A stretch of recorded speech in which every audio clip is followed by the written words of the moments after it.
शांताकारं भुजंगशयनं पद्मनाभं सुरेशं विश्वाधारं गगनसदृशं मेघवर्णं शुभांगं लक्ष्मीकान्तं कमलनयनं योगिभिर्ध्यानगम्यं वंदे विष्णु भवभयहरं सर्वलोकैकनाथं। मंगलम भगवान विष्णु मंगलम गरुड़ध्वज मंगलम पुंडरीकाक्ष मंगलाय तनोहरि। ओम नमो भगवते वासुदेवाय। आज का दिन आप सभी के लिए मंगलमय हो। आइए सुनते हैं पौष मास की कथा का 19वां अध्याय। सूत जी कहते हैं, अद्भुत कर्मा भगवान श्री कृष्ण की कृपा से राजा परीक्षित अपनी माता की कोख में अश्वत्थामा के ब्रह्मास्त्र से जल जाने पर भी मरे नहीं। जिस समय ब्राह्मण के शाप से उन्हें डसने के लिए तक्षक आया, उस समय वे प्राण नाश के महान भय से भी भयभीत नहीं हुए, क्योंकि उन्होंने अपना चित्त भगवान श्री कृष्ण के चरणों में समर्पित कर रखा था। उन्होंने सबकी आसक्ति छोड़ दी। गंगा तट पर जाकर श्री सुखदेव जी से उपदेश ग्रहण किया और इस प्रकार भगवान के स्वरूप को जानकर अपने शरीर को त्याग दिया। जो लोग भगवान श्री कृष्ण की लीला कथा कहते रहते हैं, उस कथा अमृत का पान करते रहते हैं और इन दोनों ही साधनों के द्वारा उनके चरण कमलों का स्मरण करते रहते हैं, उन्हें अंत काल में भी मोह नहीं होता। जब तक पृथ्वी पर अभिमन्यु नंदन महाराज परीक्षित सम्राट रहे, तब तक चारों ओर व्याप्त हो जाने पर भी कलयुग का कुछ भी प्रभाव नहीं था। वैसे तो जिस दिन जिस क्षण श्री कृष्ण ने पृथ्वी का परित्याग किया, उसी समय पृथ्वी में अधर्म का मूल कारण कलयुग आ गया था। ब्रह्मर के समान सारग्राही सम्राट परीक्षित कलयुग से कोई द्वेष नहीं रखते थे, क्योंकि इसमें यह एक बहुत बड़ा गुण है कि पुण्य कर्म तो संकल्प मात्र से ही फलीभूत हो जाते हैं, परंतु पाप कर्म का फल शरीर से करने पर ही मिलता है, संकल्प मात्र से नहीं। यह भेड़िए के समान बालकों के प्रति सूरवीर और धीरवीर पुरुषों के लिए बड़ा भीरू है। यह प्रमादी मनुष्यों को अपने वश में करने के लिए सदा सावधान रहता है। सौनक आदि ऋषियों, आप लोगों को मैंने भगवान की कथा से युक्त राजा परीक्षित का पवित्र चरित्र सुनाया। आप लोगों ने यही पूछा था, भगवान श्री कृष्ण कीर्तन करने योग्य बहुत सी लीलाएं करते हैं, इसलिए उनके गुण और लीलाओं से संबंध रखने वाली जितनी भी कथाएं हैं, कल्याणकामी पुरुषों को उन सब का सेवन करना चाहिए। ऋषियों ने कहा, सौम्य स्वभाव सूत जी, आप युग युग जिए, क्योंकि मृत्यु के प्रवाह में पड़े हुए हम लोगों को आप भगवान श्री कृष्ण की अमृतमयी उज्जवल कीर्ति का श्रवण कराते हैं। यज्ञ करते करते उसके धुएं से हम लोगों का शरीर धूमिल हो गया है, फिर भी इस कर्म का कोई विश्वास नहीं है। इधर आप तो वर्तमान में ही भगवान श्री कृष्ण चंद्र के चरण कमलों का मादक और मधुर मधु पिलाकर हमें तृप्त कर रहे हैं। भागवत प्रेमी भक्तों के लव मात्र के सत्संग से स्वर्ग एवं मोक्ष की भी तुलना नहीं की जा सकती, फिर मनुष्यों के तुक्ष भोगों की तो बात ही क्या है। ऐसा कौन रस मर्मज्ञ होगा जो महापुरुषों के एकमात्र जीवन सर्वस्व श्री कृष्ण की लीला कथाओं से तृप्त हो जाए। समस्त प्राकृत गुणों से अतीत भगवान के अचिंत्य अनंत कल्याण में गुण गणों का पार तो ब्रह्मा शंकर आदि बड़े बड़े योगेश्वर भी नहीं पा सके। विद्वान, आप भगवान को ही अपने जीवन का ध्रुव तारा मानते हैं, इसलिए आप सत्पुरुषों के एकमात्र आश्रय भगवान के उदार और विशुद्ध चरित्रों का हम श्रद्धालु श्रोताओं के लिए विस्तार से वर्णन कीजिए। भगवान के परम प्रेमी महाबुद्धि परीक्षित ने श्री सुखदेव जी के उपदेश किए हुए जिस ज्ञान से मोक्ष स्वरूप भगवान के चरण कमलों को प्राप्त किया, आप कृपा करके उसी ज्ञान और परीक्षित के परम पवित्र उपाख्यान का वर्णन कीजिए, क्योंकि उसमें कोई बात छिपा कर नहीं कही गई होगी और भगवत प्रेम की अद्भुत योग निष्ठा का निरूपण किया गया होगा।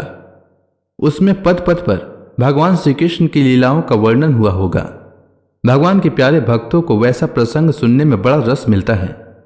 सूत जी कहते हैं, अहो, विलोम जाति में उत्पन्न होने पर भी महात्माओं की सेवा करने के कारण आज हमारा जन्म सफल हो गया। भगवान की शक्ति अनंत है, वे स्वयं अनंत हैं।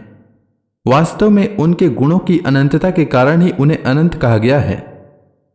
भगवान के गुणों की समता भी जब कोई नहीं कर सकता, तब उनसे बढ़कर तो कोई हो ही कैसे सकता है।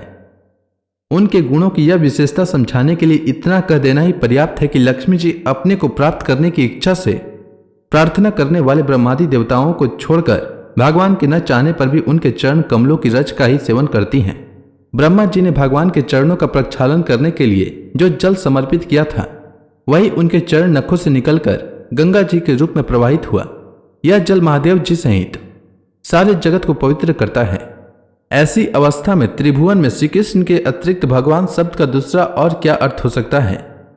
जिनके प्रेम को प्राप्त करके धीर पुरुष बिना किसी हिचक के देह गेह आदि की दृढ़ आसक्ति को छोड़ देते हैं और उस अंतिम परमहंस आश्रम को स्वीकार करते हैं जिसमें किसी को कष्ट न पहुंचाना और सब ओर से उपशांत हो जाना ही सर्वधर्म होता है। सूर्य के समान प्रकाशमान महात्माओं, आप लोगों ने मुझसे जो कुछ पूछा है वह मैं अपनी समझ के अनुसार सुनाता हूं।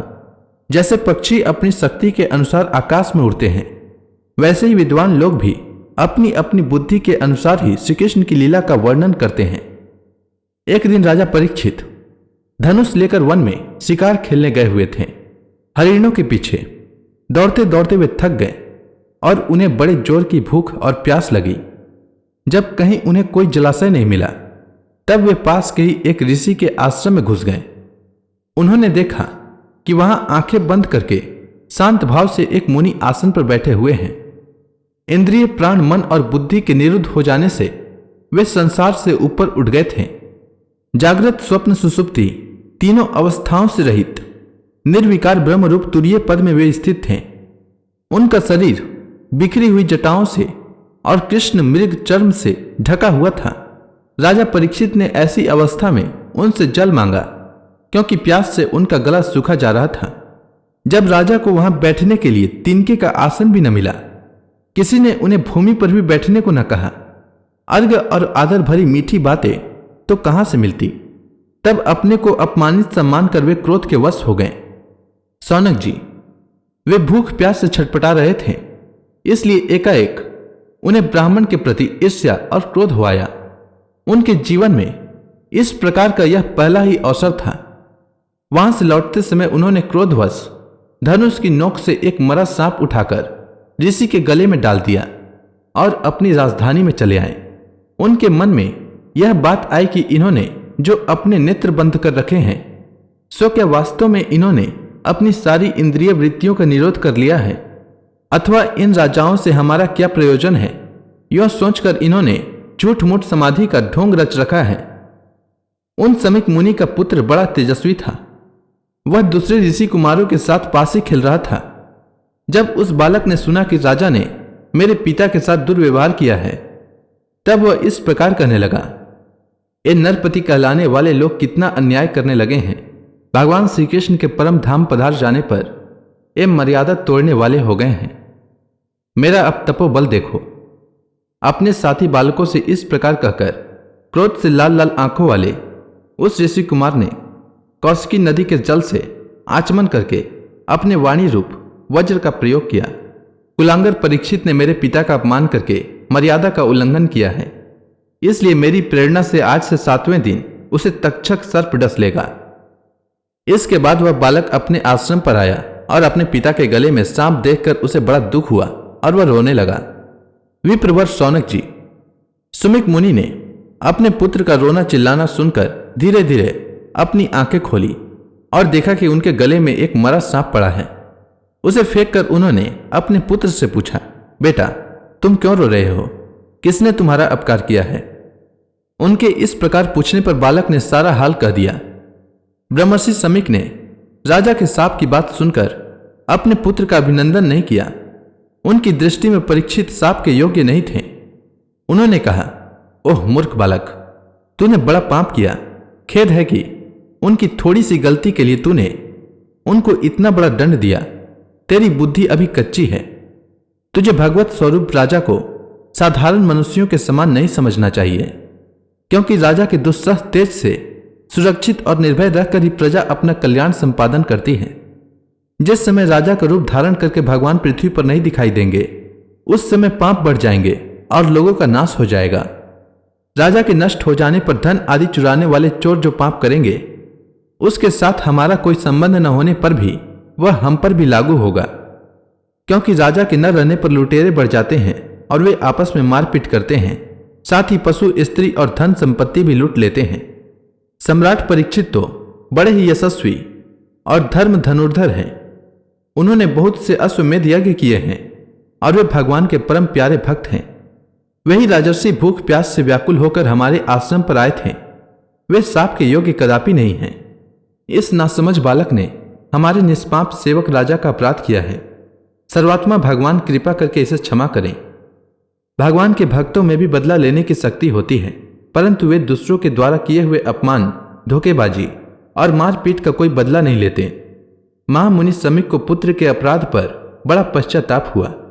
राजा परीक्षित ने जो उनका अपमान किया था उस पर तो उन्होंने ध्यान ही नहीं दिया। महात्माओं का स्वभाव ही ऐसा होता है कि जगत में जब दूसरे लोग उन्हें दुख सुख आदि द्वंद्वों में डाल देते हैं तब भी वे प्रायः हर्षित या व्यथित नहीं होते, क्योंकि आत्मा का स्वरूप तो गुणों से सर्वदा परे है। तो इसी के साथ यह अध्याय समाप्त हुआ। इसके आगे की कथा मैं कल के अध्याय में सुनाऊंगा। तब तक के लिए भगवान हरि का नाम लेते रहें। तो प्रेम से बोलिए भगवान विष्णु की जय, श्री कृष्ण भगवान की जय, लक्ष्मी माता की जय, तुलसी माता की जय, समस्त देवी देवताओं की जय।